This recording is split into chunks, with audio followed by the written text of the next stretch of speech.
Assalamualaikum warahmatullahi wabarakatuh. Perkenalkan, nama saya Nurul Fitri Ritonga, NPM 200860221. Di sini saya akan menjelaskan mind map saya yang berjudul inflamasi pada blok mekanisme on infection.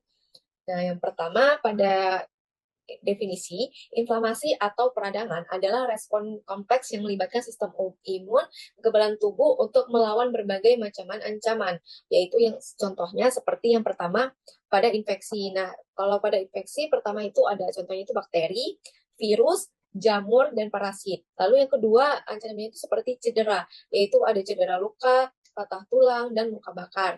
Lalu ada iritasi, yaitu contohnya seperti zat kimia, alergen, dan polusi. Lalu ada juga ancaman itu seperti jaringan yang abnormal, contohnya itu tumor dan sel kanker. Lalu adapun jenis-jenis inflamasi, dan jenis-jenis inflamasi itu ada dua. Yang pertama, inflamasi akut.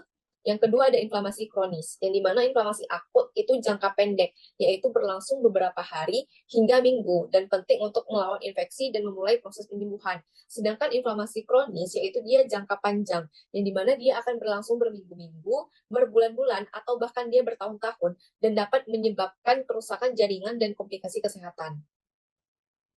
Lalu adapun proses inflamasi itu terbagi menjadi tiga. Yang pertama pemicu. Nah, pemicu yaitu ketika tubuh diserang, maka sel-sel kekebalan tubuh itu akan melepaskan sinyal kimia yang biasanya disebut sebagai mediator inflamasi.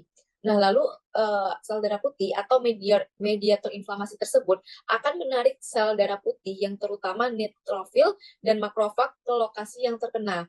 Lalu adanya pertahanan seluler yang dimana sel darah putih menelan dan menghancurkan patogen, membersihkan jaringan mati, dan mengeluarkan zat kimia untuk meningkatkan aliran darah dan permeabilitas pembuluh darah. Lalu untuk gejala pada inflamasi itu ada beberapa. Yang pertama itu rubor atau kemerahan, yaitu terjadi akibat peningkatan aliran darah ke area yang terkena. Lalu yang kedua ada tumor atau bengkak, yaitu disebabkan oleh penumpukan cairan di jaringan yang terkena. Lalu ada yang ketiga itu panas atau color, yaitu terjadi akibat peningkatan metabolisme sel di area inflamasi.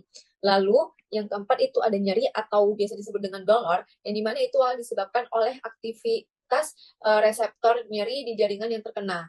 Lalu yang terakhir ada fungsiolasea atau gangguan fungsi yang dimana terjadi akibat kerusakan jaringan atau gangguan proses fisiologis di daerah yang terkena inflamasi.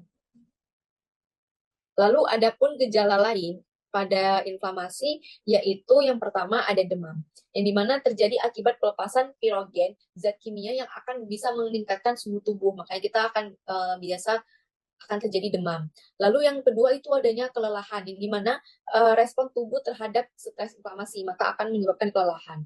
Lalu kehilangan nafsu makan, yang dimana disebabkan oleh perubahan hormon dan zat kimia pada inflamasi, maka akan membuat kita kehilangan nafsu makan. Lalu kesimpulannya, inflamasi adalah proses penting dalam tubuh untuk melawan ancaman dan membantu penyembuhan. Namun, inflamasi kronis dapat berakibat negatif pada kesehatan. Memahami inflamasi dan menerapkan gaya hidup sehat itu akan dapat membantu kita menjaga kesehatan dan meminimalkan risiko penyakit kronis. Nah, ini referensi yang saya gunakan untuk membuat mind map saya. Lebih dan kurangnya saya mohon maaf. Assalamualaikum warahmatullahi wabarakatuh.